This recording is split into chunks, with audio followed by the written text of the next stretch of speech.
Hi, and welcome back to the channel. My name is Dr. Nana Gyesie, transformational coach and here in Hermetic, where we help folks transform, optimize, and heal their lives. Today we're going to talk about alchemy, how empaths turn abuse or the experience of generational suffering and trauma into alchemy. See, what if the pain you held is the secret to your transformation? That every scar left by narcissistic abuse was not just the wound, but the raw material for your spiritual evolution. Welcome to the alchemical journey of the empath, a journey where trauma is transmuted into power, darkness into light, and suffering into purpose. Today we'll explore how narcissistic abuse transforms empaths into modern-day alchemists, armed with the wisdom of Hermetics, alchemy, and others. This is about the blueprint of turning pain into gold. So let's start with talking about what alchemy is. So alchemy is an ancient discipline that merges science, philosophy, and spirituality, practiced across several civilizations like the Egyptians, the Chinese, various cultures in the Middle East, and European. And it's aimed to transmute base metals into gold and thus uncover the philosopher's stone, a metaphor for achieving enlightenment and eternal life, how you transmute brass into gold. And from a metaphorical standpoint, the alchemical process mirrors personal transformation. It's like taking the base material of trauma and refining it into wisdom, power, and self-realization.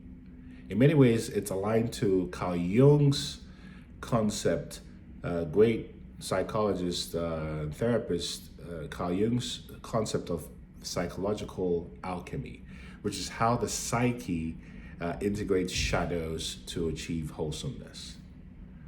And he goes on to say, Carl Jung, one does not become enlightened by imagining figures of light, but by making the darkness conscious. So empaths are natural alchemists because empaths are driven by the need to connect, to feel deeply, and absorb other people's energies deeply and transform these emotions into meaning. And narcissistic abuse gives empaths the raw materials, which is the pain, the betrayal, and the emotional chaos to begin this alchemical journey. So let's go into a little bit of alchemy and maybe add some Hermetics here. So Hermetics come from the teachings of Hermes Trismegistus, also known as Tehuti or Thoth. And it underpins alchemy, which is in the Kybalion, which is the work that talks about these Hermetic principles. It describes 7 Hermetic principles that govern the universe, including the principle of mentalism, which is all is mind, and the principle of vibration, which is nothing rests, everything always moves. And in the principle of transmutation, Hermetic alchemy teaches that everything can be transmuted. In other words, lead can be transmuted into gold, pain into power, and chaos into clarity. So you realize that narcissistic abuse becomes the lead, the raw material in the empath's lives, which leads them to transform. And in many ways, this mirrors the alchemical process, which includes calcination, which is the burning away of the ego through suffering or ego death. Then dissolution, which is the breaking down of false beliefs, I am not good enough, etc. And then coagulation, which is the reconstruction of the self into a new paradigm. So this happens. I have many clients who've gone through this process of shifting their trauma into purpose and then reaching their goals as a result of freeing the headspace in the mind. And here I recommend that you work with a certified coach or a licensed mental health professional who can help you through this educational information that I'm sharing with you. Now we talk about the neurobiology of trauma. How does transformation happen? So narcissistic abuse impacts the brain, activating the fear center of the brain, amygdala. And this disrupts logical thinking or the prefrontal cortex. And as a result, it leads to post-traumatic growth, the idea that trauma can lead to psychological and spiritual transformation when the empath is faced with so much dissonance, they begin to ask the question, why is this happening? And this kind of growth, neuroscientists will call neuroplasticity, where the empath develops new connections away from the pain to power. And painful emotions are really high energy states that can be transmuted into creative or spiritual power when channeled correctly. And in fact, to support this is a Tesla quote, Nikola Tesla quote, who said, if you want to find the secrets of the universe, think in terms of energy, frequency, and vibration. Energy, frequency, and vibration. So you realize that trauma mirrors the cosmic process of creation. In other words, if you think about how stars form from the collapsing of gas and they become these opportunities that feed the earth so we can eat. In many ways, empaths, like stars, are born from chaos, illuminating their purpose through resilience and self-discovery. See? So how does narcissistic abuse become the alchemical catalyst for your transformation and growth? Well, narcissists, and it doesn't matter what you think of them, represents the shadow side of the empath's psyche. Yep. And their behavior exposes the empath's unresolved wounds and trauma. And that's what triggers a transformation.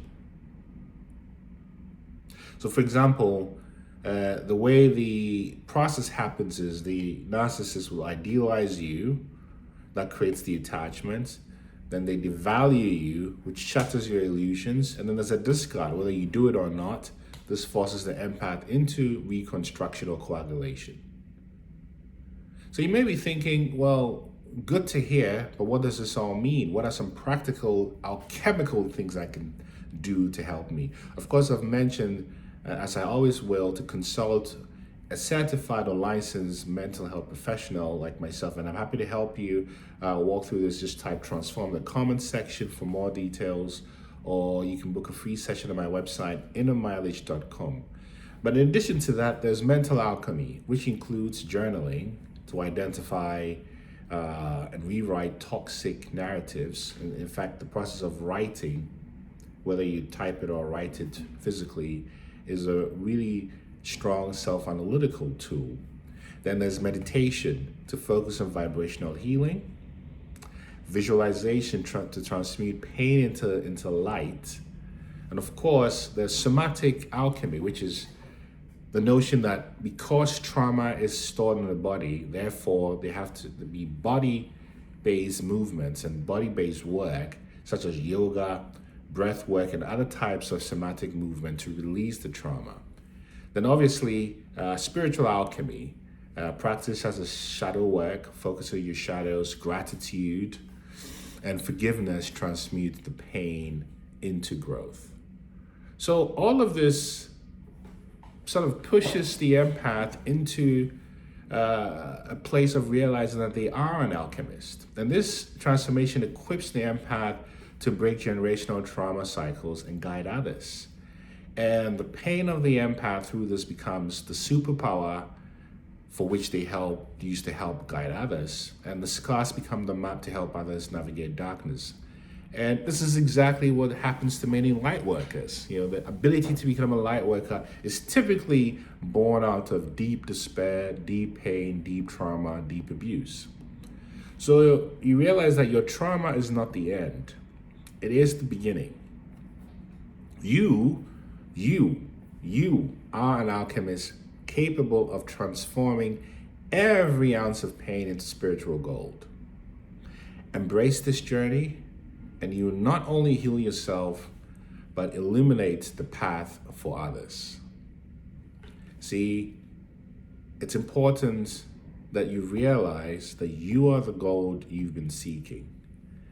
The alchemy of an empath is not just a theory, it's a sacred truth. Every moment of suffering has prepared you to become the alchemist of your life. Now, as you go forth and shine, remember there's absolutely no one like you. If this message resonates with you, like, share, subscribe to this channel. Share this message widely. Get in touch with Type Transformers who can help you. And remain with the recognition that your alchemy is what shines your light in the world. Peace.